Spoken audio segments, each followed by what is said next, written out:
નમસ્કાર મિત્રો, કે ચેનલમાં આપનું હાર્દિક સ્વાગત છે. હું દિનેશસિંહ રાઠોડ. આજે આપણે જોઈશું ગુજકો માસોલની 64મી વાર્ષિક સાધારણ સભા યોજાઈ. મુખ્યમંત્રી ભૂપેન્દ્રભાઈ પટેલે ગુજકો માસોલની 64મી વાર્ષિક સાધારણ સભાના અધ્યક્ષ સ્થાનેથી જણાવ્યું હતું કે સૌને સાથે લઈને વિકાસ રાહે ચાલવાની વડાપ્રધાનની પ્રતિબદ્ધતાથી સહકાર ક્ષેત્રને નવી દિશા મળી છે. આ સંદર્ભમાં તેમણે સ્પષ્ટપણે કહ્યું કે વડાપ્રધાન નરેન્દ્રભાઈના દ્રષ્ટિવંત અભિગમથી દેશમાં આઝાદી પછી પ્રથમવાર અલાયદું સહકાર મંત્રાલય શરૂ કરવામાં આવ્યું છે. એટલું જ નહીં, ગુજરાતના યુવા સહકારી અગ્રણી અમિતભાઈ શાહને આ મંત્રાલયની જવાબદારી સોંપીને હવે સહકારથી સમૃદ્ધિનો ધ્યેય સાકાર થઈ રહ્યો છે.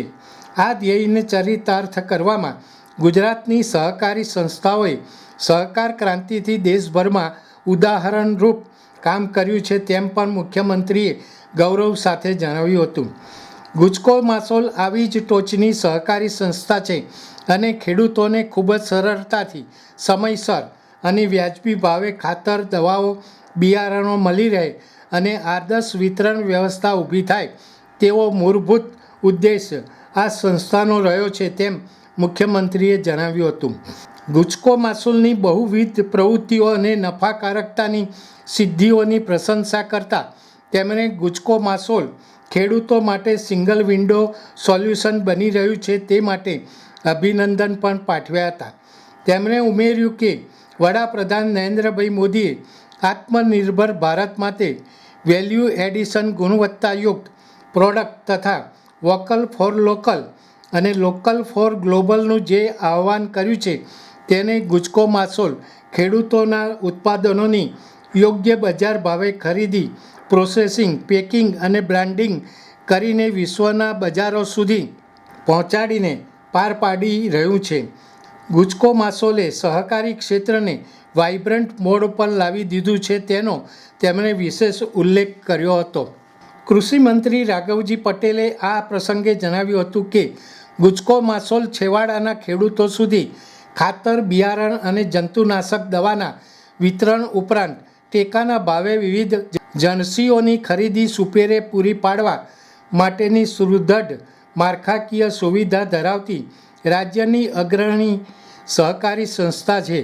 ખેડૂતોની ઉન્નતિ માટે રાજ્ય સરકારના પ્રયાસોમાં ગુજકો માસોલ હર હંમેશ સરકાર અને ખેડૂતોની પડખે રહી છે.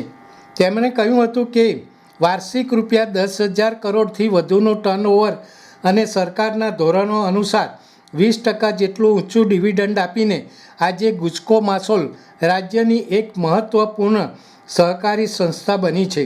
ગુજકો માસોલના અધ્યક્ષ દિલીપ સંઘાણીએ આ પ્રસંગે જણાવ્યું હતું કે ભારત સરકાર અને રાજ્ય સરકાર દ્વારા સહકાર ક્ષેત્રના વિકાસ માટે લેવાયેલ વિવિધ પરિણામલક્ષી નિર્ણયોના પરિણામે આજે ગુજકો માસોલ સંસ્થા સભાસદોને 20% સુધીનું ડિવિડન્ડ પૂરું પાડી રહી છે. એક સમયે ગુજકો માસોલનો વાર્ષિક નફો માત્ર ₹5 કરોડ હતો.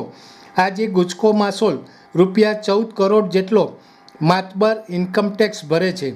મુખ્યમંત્રી ભૂપેન્દ્રભાઈ પટેલના દિશા નિર્દેશ હેઠળ ગુજકો માસોલ દ્વારા રાજ્યમાં વન ડિસ્ટ્રિક્ટ વન ક્રોપ અંતર્ગત દરેક જિલ્લાના એક પ્રોસેસિંગ યુનિટ ઊભું કરવામાં આવશે, તેમ તેમણે ઉમેર્યું હતું. આ પ્રસંગે ગુજરાત વિધાનસભા ઉપાધ્યક્ષ જેઠાભાઈ ભરવાડ, ગુજકો માસોલના વાઇસ ચેરમેન બિપિનભાઈ પટેલ અને ગુજરાત રાજ્ય સહકારી સંઘના ચેરમેન ઘનશ્યામભાઈ અમીને પ્રાસંગિક ઉદ્બોધનમાં વડાપ્રધાનના માર્ગદર્શન હેઠળ દેશમાં અને મુખ્યમંત્રીના નેતૃત્વ હેઠળ ગુજરાતમાં વિકસી રહેલા સહકારી ક્ષેત્ર ઉપરાંત ગુજકો માસોલની કાર્ય પદ્ધતિ અને તેની સિદ્ધિઓ અંગે વિસ્તૃત જાણકારી આપી હતી. આ પ્રસંગે રાજ્યસભાના સાંસદ નરહરિભાઈ અમીન, ગાંધીનગર મહાનગરપાલિકાના મેયર શ્રીમતી મીરાબેન પટેલ, ગુજકો માસોલના ડિરેક્ટર જયેશભાઈ રાડડિયા, ધારાસભ્ય શ્રીમતી રીટાબેન પટેલ, સ્ટેન્ડિંગ કમિટીના ચેરમેન આશિષ દવે, ગુજકો માસોલના વિવિધ બોર્ડ ઓફ ડિરેક્ટર્સ સહિત વિવિધ સહકારી સંસ્થાના આગેવાન પ્રતિનિધિઓ અને મોટી સંખ્યામાં સભાસદો ઉપસ્થિત રહ્યા હતા. દર્શક મિત્રો, અત્યારે આટલું જ. આવા વધુ સમાચારો માટે જોતા રહો કે ચેનલ. નમસ્કાર.